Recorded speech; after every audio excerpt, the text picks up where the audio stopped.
Your mechanical eyes locked onto the crying child. Quietly, you knelt down next to her. Tilting your head, you responded in accordance to your programming. "Hello there," you spoke softly. Finally, the girl noticed you. She looked you up and down, face covered in tears. "What is wrong?" You blinked. Your system reported her name was Kelly. "What is wrong, Kelly?" you asked. She sniffed. "I can't find my daddy."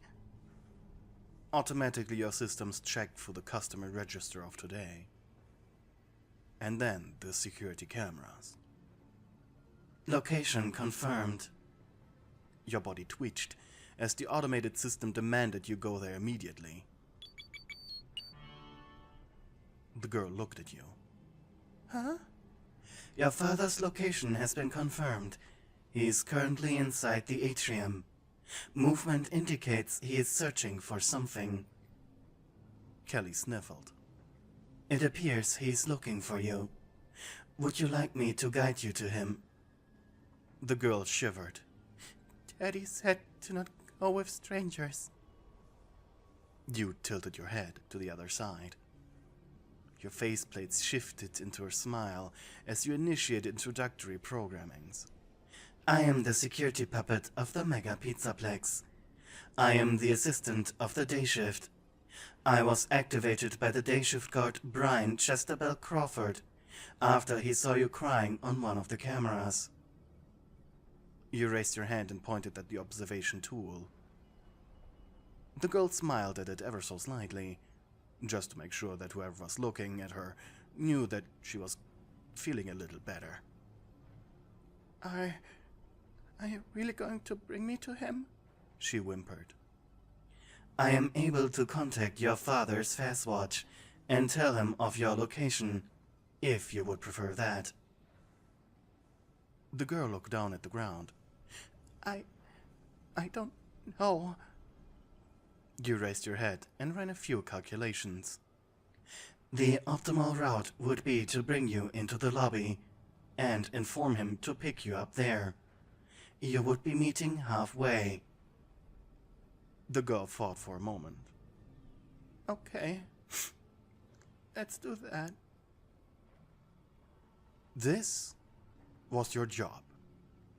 No, this was your life. Just a few months ago, the Mega Pizzaplex had burned down, and the CEO of Fazbear Entertainment had decided to reopen after making a few changes. For one, he would install a sprinkler system into the new building, which frankly should have been done from the start.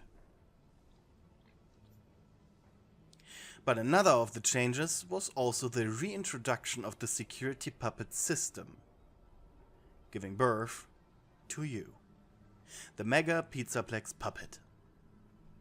Your endoskeleton was a variant of the old circus baby endoskeletons, meaning it were mostly wires.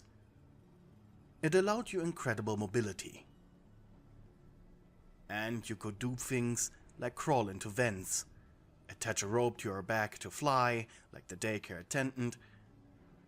And in addition, your body was so light and soft that it allowed you to move more quiet than any other animatronic before you.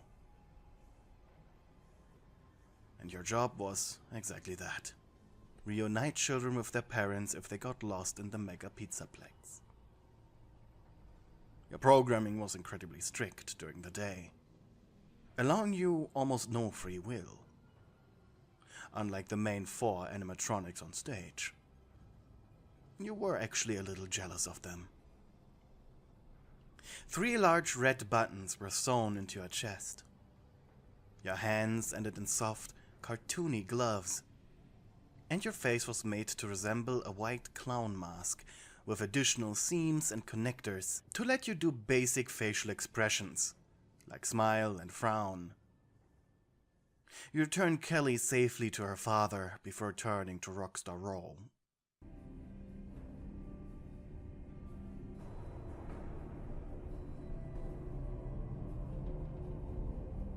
There, behind a purple curtain, stood your charging station. A large metal box that was painted to look like a birthday present.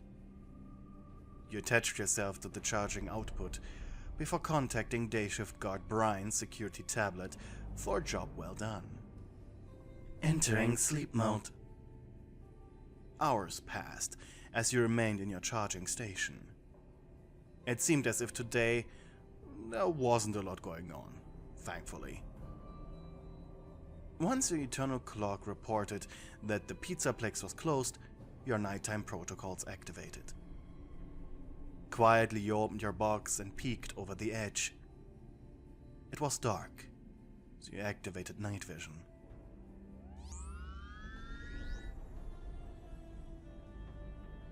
Only the ambience of Rockstar Row prevented a deafening silence. At night, you were allowed to freely roam the Pizzaplex, similar to the daycare attendant, to assist the night guard in their patrols throughout the building. Quietly you moved through the Pizzaplex, avoiding stains and other unclean areas like the plague. Your body just wasn't made to survive a lot of stains. And it was quite humiliating to be out of commission for a few hours just so you could put on a new plush suit. On top of that, you only had about 10 of these, and if all of them were dirty and in the laundry, you'd just be a scary wire endoskeleton with a clown mask. No, that wouldn't do. That was way too scary for the little ones. You were about to enter Roxy Raceway when your battery reported low power. Immediately you lost control of your limbs as they instantly began to beeline towards your charging box in Rockstar Row. However, you were too late. With a quiet thud, you slammed onto the carpeted ground. Going into standby to conserve energy. The night guard would pick you up most likely on their next patrol, hopefully. So here you remained, quiet, in an almost sleep-like state.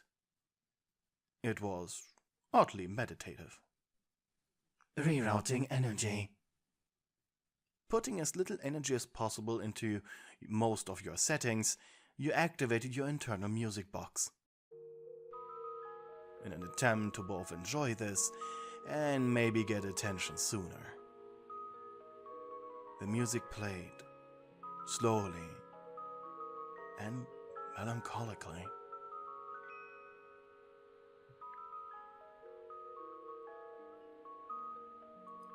By the time someone came to rescue you, your sensors had already shut down, just so you could power your music box.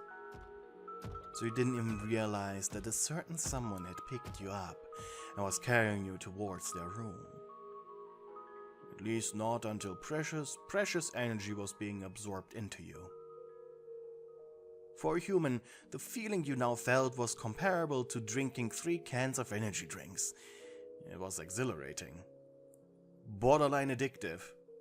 Thankfully, you weren't programmed to become addicted to anything.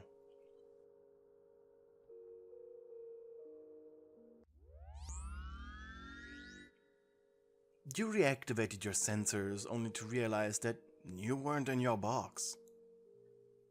Curiously, you tilted your head and went on your tippy toes to look through the window of the charging station. Immediately, your facial plates shifted into a frown. Dirty, untidy, green lights, dark. A large figure sat on a torn sofa, patiently looking at the charging station. Carefully, you took off one of your gloves to reveal your naked endo hand.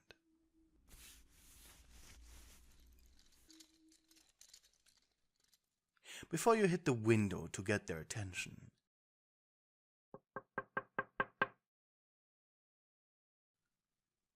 Slowly, the figure stood up, stretched, and then walked up to you. "Please, be so kind and open the door," you said loud enough for the figure to hear. The recharge station's door swung open. Through its light, you could make out the features of who you assumed had saved you. Tilting your head, you spoke. I did not expect Montgomery Gator to help me. I am programmed to be your fan, even though I don't understand why. The Gator laughed. You're an honest one, ain't ya? I like that. He was about to slap your shoulder in appreciation, but you dodged it. Hey, He complained. I was gonna hurt you, little puppet. Your facial plates shifted into a forced smile. I am not afraid of damage. No, I am afraid of the filth. You pointed at the room behind Monty. The Gator turned around and scratched his head. I wasn't used to my arm upgrades yet. Lost a bit of control. He said before dramatically flexing. See? I'm strong. You weren't impressed. You do realize you don't have muscles to bulge, Montgomery. Your voice was cold. Ah, please, call me Monty. And your little puppet, why are you just lying around out there? Your smile widened. Considering the fact you immediately put me in a recharge station upon finding me, it is obvious I ran out of power to you and to me. Why do you ask? Monty deadpanned. He was used to sass from Roxy and Chica, but they had more emotions in their voice. How did you run out of power? He asked curiously. I'm programmed to only charge in my dedicated charging station, and I was under the assumption that I can still reach it. That's stupid. And dangerous. Mostly for you. You tilted your head. Why do you care, Montgomery? Call me Monty. He shouted. For a moment the two of you just stared at each other, quietly, calculating potential responses. Until... Shall we kiss? You blinked. What? Monty shrugged. You tilted your head to the left, then to the right. I am not designed to be dirty, despite the place I find myself to exist in. You pointed at the broken pieces of furniture, torn plushes, and what appeared to be sticky fizzy fazz all over the ground. I refuse to leave the charging station until that is clean. The Gator scratched the back of his head in embarrassment. He liked his filth. Well, at the very least he got used to it. Sure, the management closed down his Rockstar Row room so customers wouldn't see the state this place was in. But damn it, it was his chaos and he liked it.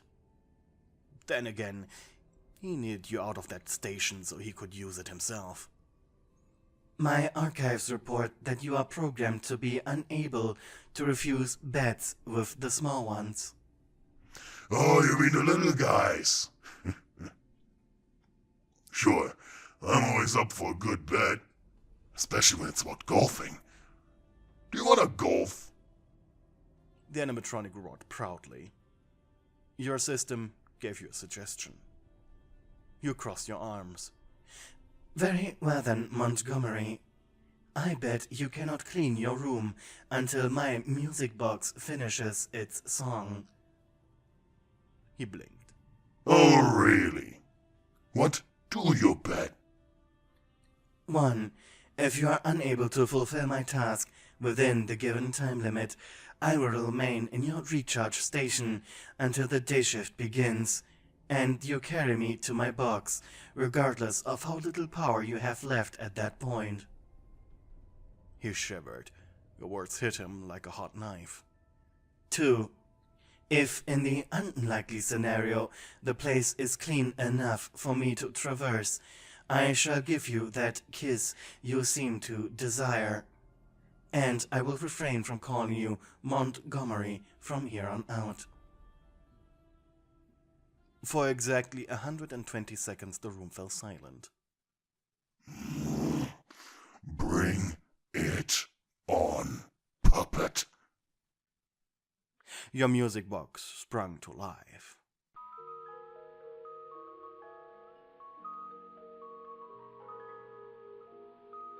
And so did the Gator. He left his room in a spring only to return with a mop and a filled water bucket.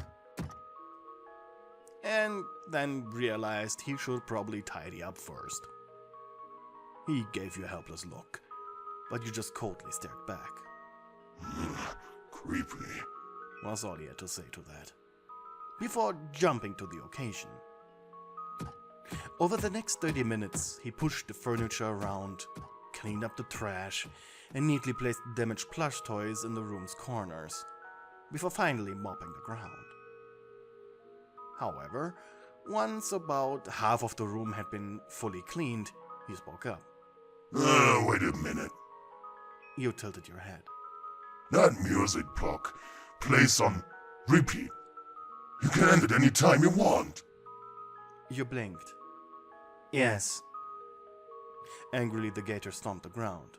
So what, are you just going to wait until I'm almost done and then stop, just so I lose the bet?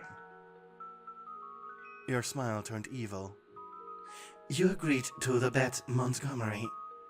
Now execute your programming. He blinked. I think I'm in love. He thought. Yes, little puppet. The clock ticked and ticked as the room became more and more presentable. And finally he approached recharge station. Well, how is it? You turned off your music box, put a hand on his chest plate to gently push him away. Scanning. You identified multiple stains he missed, or tried to hide with furniture or plush toys. However, it definitely was an improvement, maybe even presentable to customers now. Stains located. Oh, come on. Failure confirmed. You don't have to rub it in. You looked up into his eyes. Increasing volume. Failure confirmed. Monty sighed. I will not risk staining my wonderful plush, Montgomery. The Gator sighed. Well, little puppet, I'm sorry I disappointed you. Now that's what you wanted to hear. Would you like another bet? He shrugged. I'm forced to say yes, but I'm not really motivated. Heh, heh, heh. I will make sure that your humiliation in your failures will be slightly less this time. He sighed. Fine. I bet that you are unable to carry me to my box without staining my beautiful plush. The conditions of the bet are the same as the previous. If you are unable to recall the conditions, access your long-term memory. Yeah, I remember. He crossed his arms. How can I be sure you won't trick me again? Have none of the small ones cheated during your bets before? Monty stomped on the ground. That guys would never. Well, except that one customer. But there we both cheated. So it was mutual. Confirming response. Please follow your programming or report for scrapping. Gently grabbed you by your waist and lifted you. You won't have to, threaten me. His snout rested comfortably on your shoulder, while both hands were holding you by your underside. Was this how the toddlers felt in the daycare? Albeit unintentional, this way of holding you activated your comfort subroutine. Closing your eyes, you gently pushed against his chest. This is awkward. You didn't reply, simply enjoying the moment in accordance to your systems. Sighing, the Gator gave up and carried you outside. Where's your box? It is behind the purple curtain near the entrance of Rockstar Row. Slowly he began walking.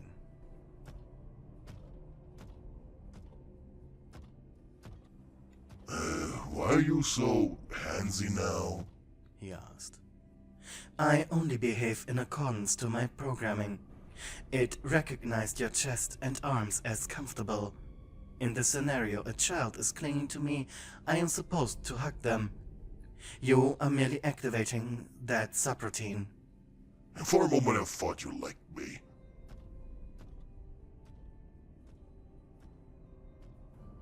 Finally he reached your box. Without a word he set you down and was actually about to turn around. Monty, please, don't leave just yet. He turned around. You took 2 steps forward and went on your tiptoes, pressing your plastic facial plates against his snout. He made a noise similar to a pleased sigh. The noise of your plastic parts rubbing against each other was somewhat pleasant. Your strange kiss only lasted for a few seconds, yet it meant so much to him. Also, it was enough for Monty himself to activate his own comforting program. His body began to heat up. You tilted your head, concerned. I am registering increased heat response. Is your ventilation system damaged? No, just flustered. Understood. You turned around and began climbing into your box. I shall see you tomorrow, Monty, you said before closing the lid. The Gator, on the other hand, just stared at the metal container, perplexed. Hold the fuck a minute. Did you just call me Monty?